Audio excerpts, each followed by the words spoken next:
नमस्कार दोस्तों, स्वागत है आपका आज के मुख्य समाचारों में। जी हां दोस्तों, आपको यहां पर देखने को मिलेंगी सुबह से लेकर शाम तक की तमाम बड़ी खबरें मुख्य समाचार ब्रेकिंग न्यूज अपडेट्स के रूप में। तो चलिए दोस्तों, जान लेते हैं आज की पहली बड़ी खबर। Kolkata rape murder case, doctor की पहचान उजागर करने वाला अरेस्ट। आरोपी ने पोस्ट में ममता बनर्जी को जान से मारने की धमकी दी थी। जी हां दोस्तों, कोलकाता में ट्रेनी डॉक्टर से रेप मर्डर के विरोध में दिल्ली समेत देश भर के रेजिडेंट डॉक्टर हड़ताल पर हैं। इसी बीच कोलकाता पुलिस ने एक कॉलेज स्टूडेंट को ट्रेनी डॉक्टर की पहचान उजागर करने के आरोप में गिरफ्तार किया है। पुलिस ने बताया कि स्टूडेंट ने सोशल मीडिया पर तस्वीर शेयर कर ट्रेनी डॉक्टर की जानकारी पब्लिक डोमेन में डाली। पोस्ट में उसने सीएम ममता बनर्जी को जान से मारने की भी धमकी दी थी। इसे लेकर केस दर्ज कर लिया गया है। इसके अलावा दोस्तों, दिल्ली में एम्स के रेजिडेंट डॉक्टरों ने स्वास्थ्य मंत्रालय के बाहर ओपीडी लगाई। उन्होंने डॉक्टरों की सुरक्षा की मांग को लेकर नारेबाजी करते हुए ट्रेनी डॉक्टर के परिवार को न्याय मिलना चाहिए, ऐसा कहा। चलिए दोस्तों, जान लेते हैं अगली खबर। महाराष्ट्र विधानसभा चुनाव से पहले एनडीए में दरार, शिवसेना नेता ने की बीजेपी के मंत्री से इस्तीफे की मांग। जी हां दोस्तों, महाराष्ट्र में आने वाले दिनों में विधानसभा के चुनाव होने जा रहे हैं, लेकिन इससे पहले महायुति में सब कुछ ठीक नहीं दिख रहा है। दरअसल दोस्तों, एनडीए के दो नेता ऐसे हैं जिनकी कभी बनती नहीं है। इसकी वजह से गठबंधन पर भी सवाल उठने लगे हैं। दरअसल दोस्तों, शिवसेना के वरिष्ठ नेता रामदास कदम और बीजेपी के मंत्री रविंद्र चौहान के बीच हमेशा रार देखने को मिलती है। वहीं अब नौबत यहां तक आ गई है कि रामदास कदम ने मंत्री रविंद्र चौहान से इस्तीफे की मांग कर दी है। चलिए जान लेते हैं अगली खबर। प्रधानमंत्री मोदी 23 अगस्त को जाएंगे यूक्रेन। 30 साल बाद कोई भारतीय प्रधानमंत्री करेगा यूक्रेन का दौरा। जी हां दोस्तों, प्रधानमंत्री नरेंद्र मोदी 23 अगस्त को यूक्रेन दौरे पर जाएंगे। 30 साल बाद कोई भारतीय प्रधानमंत्री यहां का दौरा करने वाला है। इससे पहले प्रधानमंत्री मोदी 21-22 अगस्त को पोलैंड के दौरे पर हैं। दोस्तों, 45 साल बाद कोई प्रधानमंत्री पोलैंड जा रहा है। प्रधानमंत्री मोदी का यूक्रेन दौरा मॉस्को में रूस के राष्ट्रपति व्लादिमीर पुतिन से मुलाकात के 1 महीने बाद हो रहा है। चलिए जान लेते हैं इसके बाद अगली बड़ी खबर। एक देश एक चुनाव, पवार बोले प्रधानमंत्री और इलेक्शन कमीशन की राह अलग। मोदी की घोषणा के अगले दिन चुनाव आयोग ने 2 राज्यों में चुनाव तारीखें बताई। जी हां दोस्तों, नेशनलिस्ट कांग्रेस पार्टी शरद गुट के अध्यक्ष शरद पवार ने सोमवार 19 अगस्त को कहा कि प्रधानमंत्री और चुनाव आयोग दोनों अलग अलग बातें करते हैं। प्रधानमंत्री ने स्वतंत्रता दिवस पर 1 नेशन 1 इलेक्शन की बात कही थी। अगले ही दिन चुनाव आयोग ने 2 राज्यों में अलग अलग तारीखों में विधानसभा चुनाव का ऐलान कर दिया। उन्होंने कहा कि प्रधानमंत्री एक बात कहते हैं जबकि सिस्टम दूसरे रास्ते पर चलता है। 78वें स्वतंत्रता दिवस पर राष्ट्र को संबोधित करते हुए प्रधानमंत्री मोदी ने कहा था कि बार बार होने वाले चुनाव देश की प्रगति में बाधा उत्पन्न कर रहे हैं। देश को 1 नेशन 1 इलेक्शन के लिए आगे आना होगा। चलिए दोस्तों, जान लेते हैं अगली खबर। उदयपुर चाकूबाजी में घायल 10वीं के छात्र ने अस्पताल में तोड़ा दम। घटना के बाद जमकर मचा था बवाल। जी हां दोस्तों, लेक सिटी उदयपुर में चाकूबाजी में घायल हुए 10वीं के छात्र देवराज की मौत हो गई है। घटना के बाद देवराज का अस्पताल में इलाज चल रहा था। दोस्तों, आपको बता दें, शुक्रवार को एक सरकारी स्कूल में 10वीं कक्षा के छात्र द्वारा सहपाठी को चाकू घोंपने के बाद सांप्रदायिक तनाव के बीच भीड़ ने कारों में आग लगाकर पथराव किया था। मृतक के परिजनों का रो रो कर बुरा हाल है। मौके पर कलेक्टर, एसपी समेत भारी पुलिस बल तैनात है। अस्पताल के गेट बंद कर दिए गए हैं। वहीं दोस्तों, जानकारी मिली है कि घटना में शामिल आयान शेख और उसके पिता सलीम शेख के दीवान शाह अली कॉलोनी स्थित मकान पर नगर निगम के दस्ते पहुंचकर बुलडोजर की कार्यवाही कर दी है। चाकूबाजी से जुड़े मामले में अपने साथी पर जानलेवा हमला करने का आरोपी आयान शेख की एक सोशल मीडिया चैट भी सामने आई है। आयान शेख चैट में वो दूसरे दोस्त के साथ मिलकर हमला करने और जान से मारने की बात कर रहा है। बताया जा रहा है कि ये चैट हमले से कुछ दिन पहले की है। चलिए दोस्तों, जान लेते हैं अगली खबर। सिद्धारमैया को बड़ी राहत, फिलहाल नहीं होगी गिरफ्तारी। भ्रष्टाचार मामले में हाईकोर्ट का आदेश। जी हां दोस्तों, कर्नाटक के मुख्यमंत्री सिद्धारमैया को हाईकोर्ट से बड़ी राहत मिली है। जमीन से जुड़े भ्रष्टाचार के एक मामले में फिलहाल उनकी गिरफ्तारी नहीं होगी।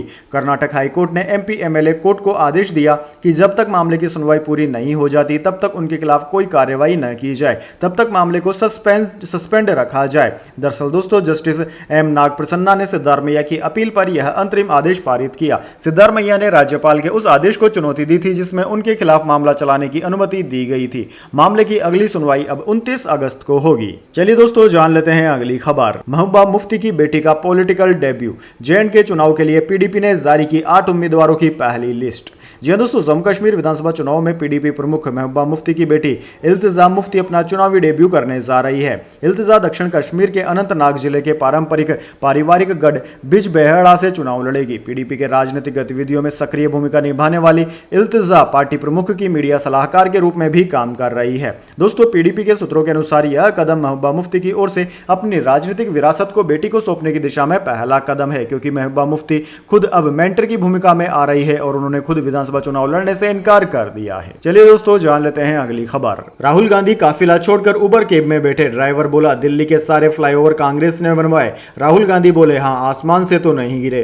जी हां दोस्तों, लोकसभा नेता प्रतिपक्ष और कांग्रेस सांसद राहुल गांधी सोमवार को दिल्ली में उबर कैब में बैठे। उन्होंने अपने फोन से 10 जनपद के लिए टैक्सी बुक की थी। इसके लिए उन्होंने 438 रुपए का किराया भी दिया। टैक्सी में राहुल गांधी ड्राइवर के बगल वाली सीट पर बैठे और यात्रा के दौरान ड्राइवर से बातचीत की। राहुल ने करीब 12 मिनट का video social media platform x पर शेयर किया। दोस्तों आपकी जानकारी के लिए बता दें, राहुल गांधी अक्सर आम लोगों से मुलाकात करते रहते हैं और उनकी मुलाकात लगभग सरप्राइजिंग होती है।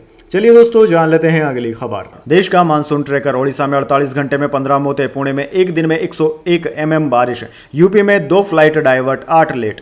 जी हां दोस्तों, ओडिशा में पिछले 48 घंटों में बिजली गिरने से 15 लोगों की मौत हो चुकी है। रविवार को राज्य में अलग अलग जगहों पर 6 लोगों की भी मौत हुई, जबकि 4 लोग घायल बताए जा रहे हैं। भारतीय मौसम विज्ञान विभाग ने 19 और 20 अगस्त को ओडिशा के 10 जिलों में भारी बारिश का येलो अलर्ट जारी किया है। वहीं दोस्तों पुणे में बारिश के बाद सड़कें, सबवे, अंडरपास और घरों में पानी भर गया। शहर में जगह जगह ट्रैफिक जाम लग गया। वडगांव शहरी इलाके में रविवार शाम को 101.5 मिमी बारिश दर्ज की गई। आईएमडी ने कहा कि अगले 2 दिन पुणे में बारिश होती रहेगी। वहीं दोस्तों खराब मौसम की वजह से रविवार को लखनऊ आने वाले 2 विमानों को डाइवर्ट किया गया और 8 फ्लाइटें लेट चल रही है। इसके अलावा दोस्तों बात करें आईएमडी यानी कि इंडियन मेट्रोलॉजी डिपार्टमेंट की ओर से 20 अगस्त को किन राज्यों के लिए भारी बारिश का अलर्ट जारी किया गया है, तो उन राज्यों में मध्य प्रदेश, महाराष्ट्र, छत्तीसगढ़, गोवा, बिहार, झारखंड, ओडिशा, सिक्किम, पश्चिम बंगाल, असम, मेघालय, नागालैंड, मणिपुर, मिजोरम, त्रिपुरा, पुडुचेरी, तेलंगाना, कर्नाटक शामिल है। इन राज्यों में भारी बारिश को लेकर अलर्ट जारी किया गया है भारतीय मौसम विज्ञान विभाग की ओर से।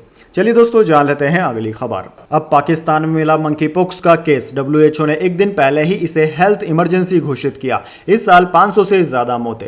जी हां दोस्तों, स्वीडन के बाद अब पाकिस्तान में भी मंकी पॉक्स का केस मिला है। दरअसल दोस्तों राइटर्स के मुताबिक पाकिस्तान में शुक्रवार को मंकी पॉक्स के 3 केस मिले। सभी यूएई की यात्रा करके लौटे थे। अभी पता नहीं चल पाया है कि मरीजों में कौन सा वेरिएंट है। तीनों मरीजों को अलग अलग रखा गया है। दरअसल दोस्तों इससे पहले गुरुवार को स्वीडन में मंकी पॉक्स का मामला सामने आया था। अफ्रीका के बाद यह पहला मामला था। रिपोर्ट्स के मुताबिक मरीज में मंकी पॉक्स का क्लेड आई वेरिएंट पाया गया, जो कि एक जानलेवा वेरिएंट है।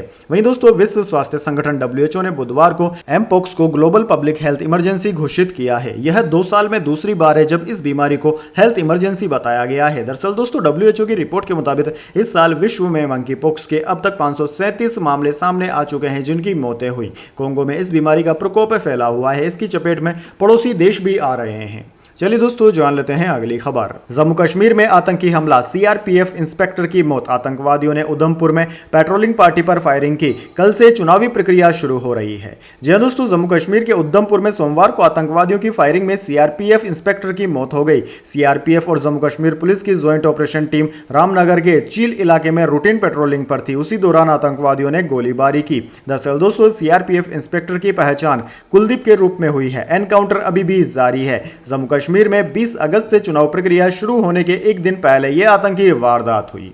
चलिए जान लेते हैं अगली खबर। बांग्लादेश में तख्ता पलट के बाद क्रिकेट डायरेक्टर का भी इस्तीफा। अक्टूबर में यहां होना है विमेंस टी20 वर्ल्ड कप। आईसीसी को दूसरे मेजबान की तलाश।